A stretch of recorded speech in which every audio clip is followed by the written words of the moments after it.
दोस्तों, बांग्लादेश से शेख हसीना के जाने के बाद बांग्लादेश में कई ऐसी चीजें हो रही है जिससे भारत को नुकसान हो सकता है और जिससे लेकर भारत चिंतित है। दोस्तों, आपको बता दें कि बीते बुधवार को पाकिस्तान का एक मालवाहक पोत कराची बंदरगाह से चलकर बांग्लादेश के चटगांव बंदरगाह पहुंचा। आप सोच रहे होंगे कि आखिर इसमें बड़ी बात क्या है, पर दोस्तों यह एक बड़ी बात इसलिए है कि 1971 में बांग्लादेश के मुक्ति संग्राम के बाद ऐसा पहली बार हुआ है जब दोनों देशों के बीच समुद्री संपर्क हुआ है। आपको बता दें, इससे पहले दोनों देशों के बीच जो समुद्री व्यापार होता था वो या तो सिंगापुर या कोलंबो के जरिए होता था। इसके अलावा भी पाकिस्तान में बांग्लादेश के उच्चायोग ने एक बयान में कहा, पहली बार है कि पाकिस्तान के कराची से बांग्लादेश के चटगांव बंदरगाह पर कार्गो पोत सीधे पहुंचा है और यह द्विपक्षीय संबंधों में महत्वपूर्ण कदम की शुरुआत है। बयान के अनुसार यह नया रूट सप्लाई चेन को और आसान बनाएगा, परिवहन के समय में कमी लाएगा और दोनों देशों के लिए व्यवसाय के लिए नए अवसरों के दरवाजे खोलेगा। दोस्तों, दरअसल पाकिस्तान और बांग्लादेश के बीच समुद्र से यह सीधा संपर्क बांग्लादेश और पाकिस्तान के बीच जो जटिल संबंध थे उसमें एक नए बदलाव की संकेत है।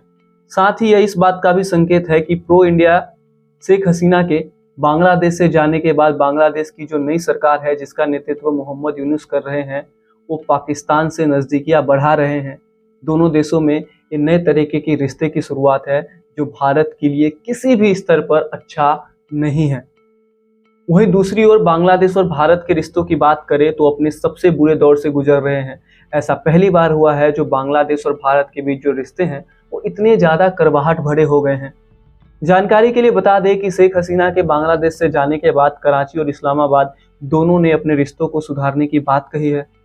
इसी साल सितंबर महीने में न्यूयॉर्क में हुई संयुक्त राष्ट्र महासभा की बैठक के दौरान बांग्लादेश के अंतरिम सरकार के प्रमुख मोहम्मद यूनुस और पाकिस्तान के प्रधानमंत्री शहबाज शरीफ के बीच मुलाकात हुई और दोनों देशों के बीच द्विपक्षीय सहयोग को फिर से जिंदा करने पर जोर दिया गया। न्यूयॉर्क में यूनुस ने कहा कि अपने संबंधों को फिर से जिंदा करना बहुत जरूरी है। साथ ही उन्होंने विभिन्न क्षेत्रों में सहयोग को बढ़ाने के लिए दोनों देशों के रिश्ते में एक नया अध्याय शुरू करने की बात कही। आपको बता दें कि यह शेख हसीना प्रशासन की नीतियों के उलट एक नया बदलाव है। हिंदुस्तान टाइम की एक खबर के अनुसार अगस्त 2022 में बांग्लादेश सरकार ने चीन निर्मित फ्रिगेट युद्धपोत PNS तैमूर को चटगांव बंदरगाह पर डॉक करने की अनुमति देने से इनकार कर दिया था। इस युद्धपोत को कंबोडिया और मलेशिया की नेवी के साथ एक नौसेना अभ्यास के बाद आखिरकार श्रीलंका के बंदरगाह पर डॉक किया गया। सैन्य अभ्यास के बाद पाकिस्तान जा रहे इस युद्धपोत को जब बांग्लादेश सरकार ने चटगांव बंदरगाह पर डॉक करने की अनुमति नहीं दी थी तो श्रीलंका ने कोलंबो पोर्ट पर इसे आने की इजाज़त दी। पाकिस्तान में एक नौसैनिक अभ्यास अमन 2025 होने वाला है और बांग्लादेश ने पहले इसमें शामिल होने की पुष्टि कर दी है। यह दोनों देशों के बीच सैन्य सहयोग को भी रेखांकित करती है। ये जो पूरा बदलाव हो रहा है इससे सबसे ज़्यादा अगर किसी को नुकसान हो रहा है तो भारत को है।